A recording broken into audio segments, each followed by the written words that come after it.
নারকেলডাঙ্গার OC সহ 3 জন গ্রেপ্তার হওয়ার পরে এই বাংলার যারা চটিচাটা এবং গুন্ডা দাঁড়িয়ে গেছেন, তোলাবাজ গুন্ডা, পুলিশ, ওসিআইসিরা, এসপিরা,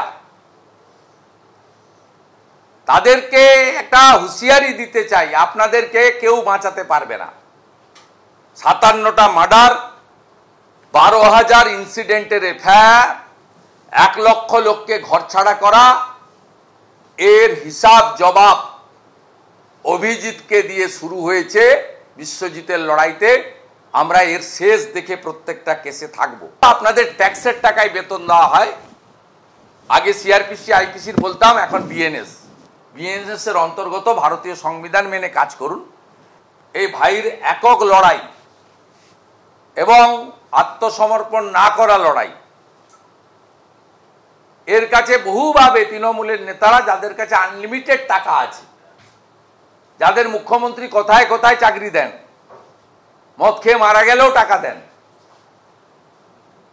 তৃণমূলে মরে গেলেও চাকরি, এর কাছে একাধিক চাকরির অফার ছিল, আমরা কিচ্ছু দিতে পারিনি। আমরা মনে করি বিশ্বজিৎ হচ্ছে এই লড়াইয়ের একটা প্রেরণা। বিধানসভায় ভোট পরবর্তী হিংসায় কাকুরগাছির বিজেপি কর্মী অভিজিৎ সরকার খুনের মামলায় নারকেলডাঙ্গা থানার তৎকালীন ওসি শুভজিৎ সেন, তৎকালীন সাব ইন্সপেক্টর রত্না সরকার এবং হোমগার্ড দীপঙ্কর দেবনাথকে জেল হেফাজতে পাঠালো সিবিআই এর বিশেষ আদালত। এই মামলায় তৃণমূল কর্মী সুজাতা দেকেও 31শে জুলাই পর্যন্ত জেলে পাঠিয়েছে আদালত। সম্প্রতি এই মামলায় সিবিআই যে সাপ্লিমেন্টারি চার্জশিট দেয়, তাতে এই পুলিশ কর্মীদের নাম ছিল।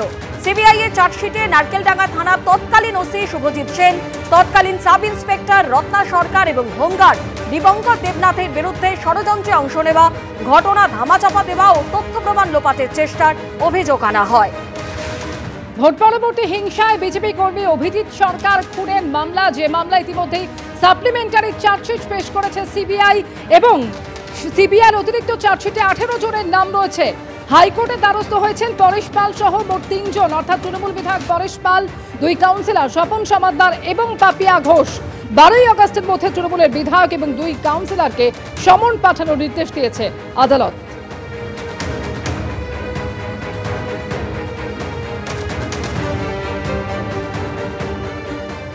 তৃণমূল কাউন্সিলর স্বপন সমাদ্দার তিনি বলছেন যে আমি সম্পূর্ণ নির্দোষ, এই নিয়ে কিছুই জানি না। সিবিআই নির্দোষের নাম জড়ালে সামাজিক সম্মানহানি হয়, নতুন করে আর কোনো সমন পাইনি। বিজেপি কর্মী খুনের মামলায় দাবি তৃণমূল কাউন্সিলর স্বপন সমাদ্দারের। আইনের পথে চলবে।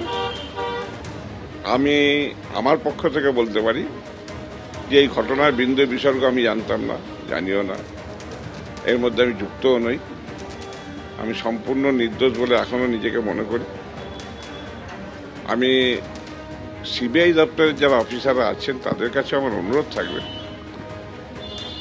যে একজন নির্দোষ ব্যক্তিকে যদি এইভাবে নাম জড়ানো যায়, সামাজিক ক্ষেত্রে কতটা খারাপ হয় সেটা তাদের নিজেদের দিয়ে বিবেকে বিবেচনা করলে ভালো হয়। কারণ তারাও জানেন, তারা যদি সত্যি সত্যি তদন্ত করেন তাহলে নিশ্চয়ই জানবেন যে আমি এর মধ্যে যুক্ত ছিলাম না, এখনো পর্যন্ত নেই। এখনো পর্যন্ত নতুন করে সমন পাইনি, একটা সমন পেয়েছিলাম। আমরা যথারীতি আইনানুগ ব্যবস্থা নিয়েছি এবং হাইকোর্ট বা লোয়ার কোর্ট যাই দেবে এবং সিবিআইও যখন ডাকবে তখন আমরা নিশ্চয়ই সরাসরি হাজির হব।